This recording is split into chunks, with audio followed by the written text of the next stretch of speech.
What's going on, YouTube? I'm gonna be saying what the f included, what kind of is expect for results. God damn it! What's going on, YouTube? Motherfucker. Stupid eye spot of a detail. If I could actually talk. What's up, YouTube? Today I'm gonna take you along a journey. Why is it a journey? What are we working at? So if you guys saw my first video, you saw what was involved to prep this car to be ready for correction. I went through the whole step-by-step process of what I do to make sure that the paint is totally clean, ready to be buffed, and so you don't have anything that might be picked up in the buffing pad. But this video is gonna consist of what I do after, because you have to, you might think we're done, okay, let's put the coating on. No.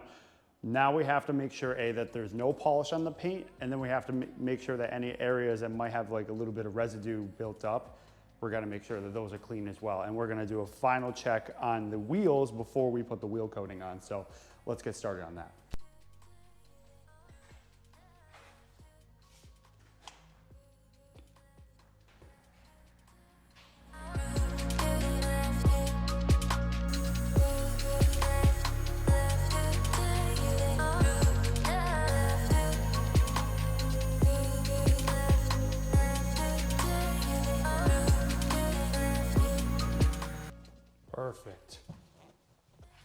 Perfect. That's what we're looking for, people. This car was so beat. It's amazing what a little bit of shade will hide on a car's paint. The sun will tell all, and these scan grips, these lights, they're adjustable, so I can change the temperature of the lamp. So the goal is that the lamp is supposed to replicate different times of the day, which, you know, illuminate different, like you could see, like one scratch might show up in the morning versus the afternoon. You might not see it in a different light, and it's all about just finding whatever the perfect lighting is for that paint. So that's why I've used Scan Grip for years. I've actually had the larger one for 5 years now, and it's still going strong. And I'm probably gonna end up getting more because I want to get some mounted in the garage. So, but yeah, let's keep working. Oh yes, look at that. I wish I took a video for you guys earlier. I do have some stuff that I'm gonna be posting on my Instagram. So if you guys want to check that out, I'll post, my link is in the description for the Instagram. But some of the paint on this car was, like the hood I didn't actually think was gonna get saved because there was sap, it looked like it definitely abrasion marks, it looked like a brush was dragged along because it was straight lines. But it had straight lines, it had sap, it looked like, honestly, I thought someone wiped the car with a rock. It was so scratched, but the hood, we saved it. It's looking way better. There's a couple minor things left, but like I said, this paint is thin. So the goal is, obviously, everyone wants perfection, everyone wants to have clean paint, but you have to be conscious of how much paint are you taking off to get that scratch out. So there's a level that I'm willing to go of perfection, and this is probably 95%, but you have to draw the line somewhere because you're gonna ruin the integrity of the paint. Obviously, you have the coating that's going on to protect and preserve the work that you're doing, but you're still removing a lot of paint to get some of these scratches out, especially the deeper, you know. But anyways, you have to be conscious and be aware, like everyone wants perfect and everyone wants nice paint, but what level do you go to until it's too far and now you have to get the car repainted or the panel, whatever the case. But all right, let's get this thing outside. Look at that color. That looks amazing. That is so good. So glossy. And it's just gonna get better, baby. It's just gonna get better. So what we're gonna be doing now, so I'm gonna foam it again. First I wanna foam it. I'm gonna clean out every crevice I can between like the trunk, the hood, the doors. I'm gonna clean out everything that, like there might be any leftover residue from the polish. And then we're gonna do the initial foam, carry off whatever I can with just the foam. And then, so we have a specific product that you can only get if you're certified with CS2, which is the company and the coating that I'm gonna be applying on this car. So it's called D-Wax, and you put it, it's a soap solution, but it's specific for removing any residues from the paint, because we now want the paint to be totally bare, nothing on it, no polishes, no waxes, and then we can apply the coating. So prep is everything, people. Like, you guys think this is, anyone that says that they can do this kind of a job in 5 hours is lying to you, boy, or they ain't doing it correctly.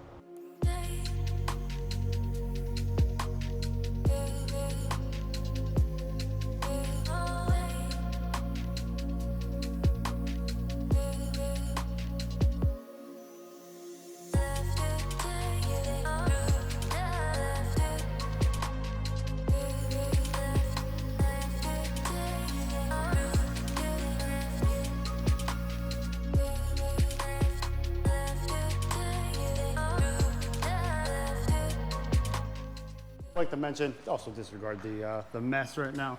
We got some things coming, okay, people? We got some things that are gonna be happening to make this more of a efficient area, but new towels. I buy these in bulk from the Rag Company, but I get them from Detailed Image. I buy them in bulk, a 25 pack, and I always do this because I want to avoid any cross-contamination. You never know if something got picked up from a previous towel, another detail. So you want to make sure that you have something that's totally clean. So I always get the 25 pack, because why not just start with something fresh, and obviously it just adds to my supply. But I wash cars with the towels, so I can always just throw one out if it gets too dirty, and I just start with a new one. I don't really actually like wash mitts, so let's get back to it.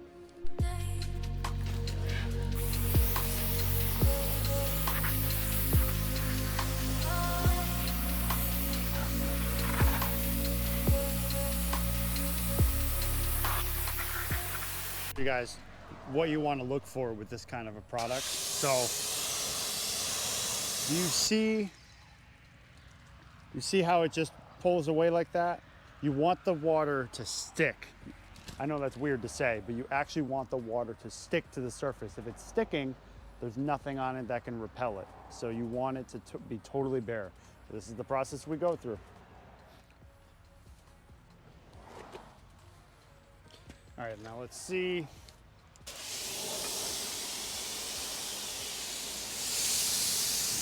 Fantastic.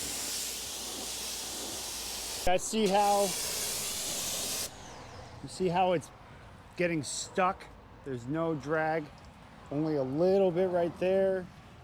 It's just but it's dragging. Like here, there's still lots of residue, but there, it's cleaned off. So that's what we're looking for. Let's keep working. Still a bunch right there. You can see it. This whole panel.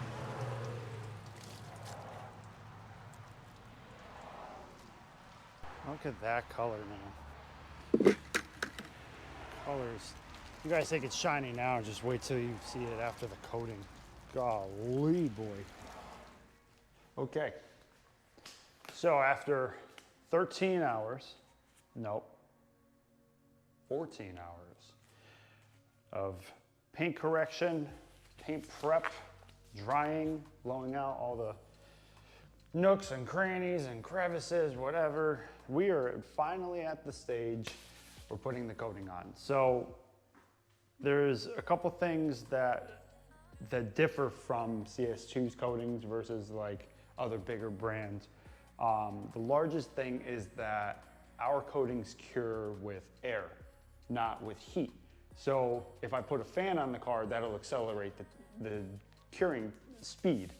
And then the application might be different. I'm just trained with our coatings. If it's the same as other coatings, I'm sure, but we have certain ways that we have to apply ours. So I'll give you guys a quick little snippet of that. I'm not gonna go into too much detail because there is things that, anyways. So here we go. So, as I almost dropped the glass bottle, that'd be great. So CS2 activator. So this is the first version, or this is the base coat of the coating. This coating is, like I said, this is the permanent one. So this is why you have to prep everything the best you can or just don't do it at all. If you can't do it correctly, don't do it at all because you can't get this wrong. There's been stories of people that are like a guy that's down in Florida. He put this on, he didn't wipe the coating after he applied it. He let it sit overnight. He had to repaint the car. So we're gonna apply, let's have some fun.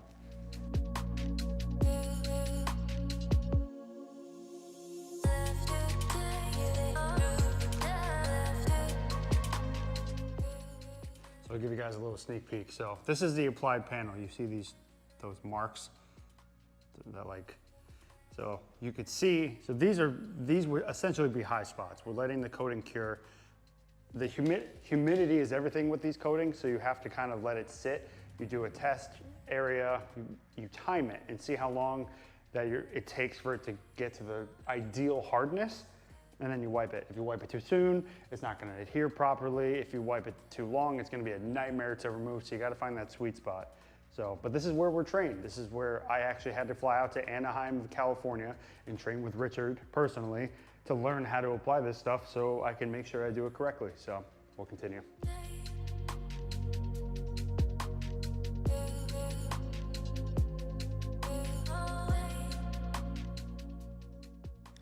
So I do a little check. So that I can see it's still not dried enough. I know what I'm looking for, but that coating's still not, this section still isn't dry, so I applied another one. The biggest thing I can say is work in sections. Do not rush and try to cover as much as you can, because then you're gonna miss things. And then when you miss things, you turn into a dealer installed coating, and we don't want that. Okay, let's move on.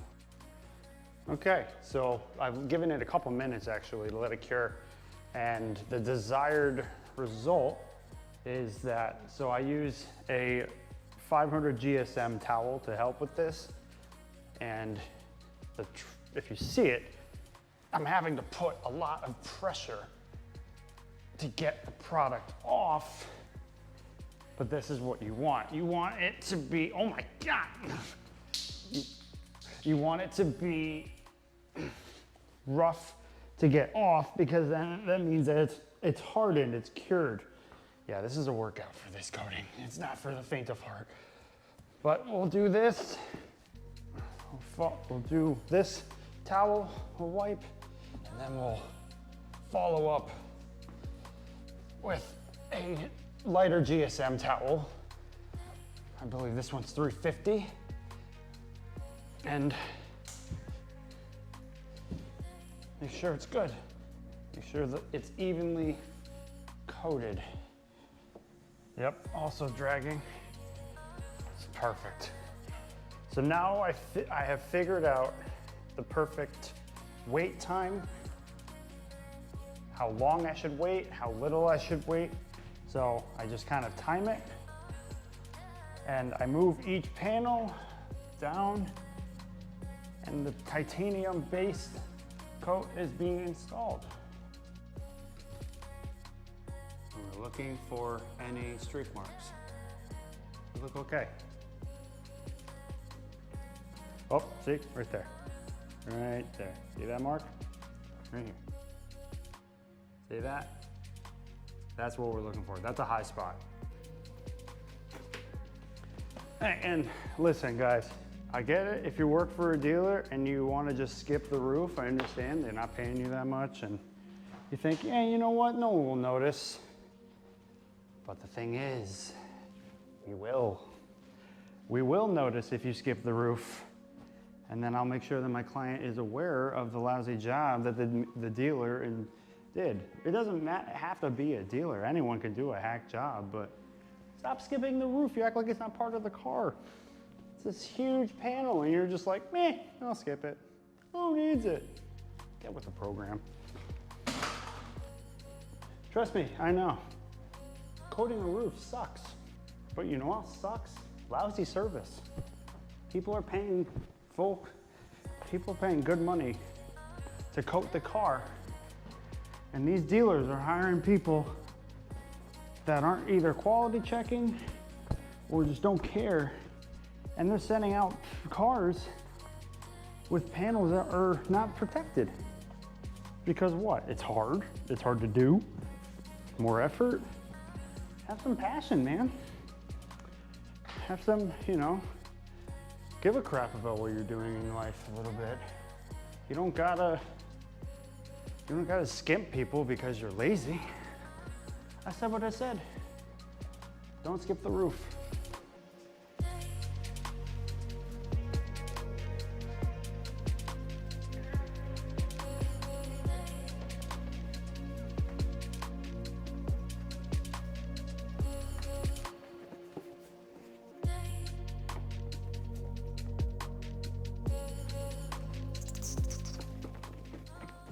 Anyways, so I thought I'd show you guys a little bit of a inside view of what I do for a living. I have a few other coatings that are coming up later on this month actually. So I have a few ceramics, which is a 3 to 4 year for us. This one, like I said, with the permanent base coat that's going on now, and in the second layer, that's the gloss enhancement, and then the hydrophobics enhancement, and that one lasts from 5 to 7 years. So these coatings, everything I recommend at least once a year maintenance wash with me. All I'm doing is just making sure that that the coating is actually performing properly, and then it's just to ensure that you get the longevity that you paid for. So there's no special toppers. I actually stress with clients, like, don't add any waxes, no sealants, anything on top of the coating, because nothing's gonna be more hydrophobic than the coating itself. So, but if you guys have any questions, feel free to comment. Thank you, I appreciate you guys watching. I really want to get this page going with some proper content. Let me know what you think in the comments. Hope you guys have a good rest of your week.